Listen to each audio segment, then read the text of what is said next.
अहिल्यानगरच्या नगर मनमाड महामार्गाचं काम रखडलंय। त्यामागे अमेरिकेचे राष्ट्राध्यक्ष डोनाल्ड ट्रम्प यांनी इराणवर केलेला हल्ला कारणीभूत आहे असा दावा भाजपचे माजी खासदार सुजय विखे पाटील यांनी केला होता। आपल्या या वक्तव्यावर विखे आजही ठाम आहेत। शिर्डीत पत्रकार परिषद घेत त्यांनी विरोधकांवर पलटवार केला।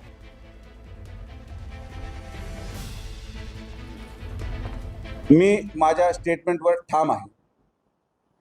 माझं वाक्य होतं की अमेरिकेच्या राष्ट्राध्यक्षांच्या कार्यपद्धतीमुळे डांबराची उपलब्धता देशामध्ये कमी झालेली आहे आणि त्यामुळे रस्त्यांना ज्या गतीने काम पूर्ण करणं आवश्यक आहे त्या गतीने ते पूर्ण होत नाही।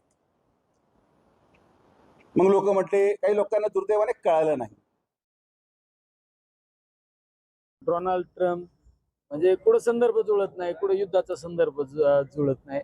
ओके, हास्यास्पद वक्तव्य मला पाहिल्यानंतर मला सुद्धा कुठंतरी एक लाजिरवाणी गोष्ट वाटते की आपल्या मतदारसंघामध्ये ज्यांनी 5 वर्ष या मतदारसंघाचं नेतृत्व केलं त्यांच्याकडून असं जर एक वक्तव्य येत असेल तर चुकीचं आहे।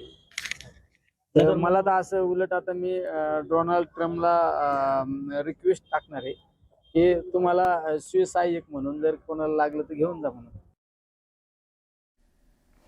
खासदार निलेश लंके यांनी विखेंच्या वक्तव्याची खिल्ली उडवल्यावर विखेंनीही लंके यांच्यावर खोचक टोला लगावला।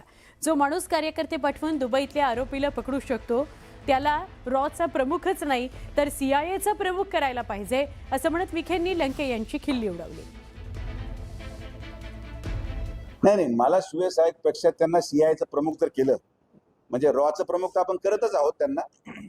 आता मला सांगा, जो माणूस दुबईला आपले लोक कार्यकर्ते पाठवून आरोपी पकडू शकतो, मग मला अजित डोवल साहेबांचं पण आश्चर्य वाटतं की नॅशनल सिक्युरिटी ॲडवायझर आहे, एवढं सक्षम काम आहे, पण कधी दुबई म्हणजे एक मित्र कंट्रीमध्ये जाऊन आरोपी शोधण्याचं काम कुणीच केलं नाही भारतात। किती मोठा स्पाय असू, म्हणजे धुरंधर 3 पिक्चर बनवू शकतो त्यांच्यावर अशी परिस्थिती आहे।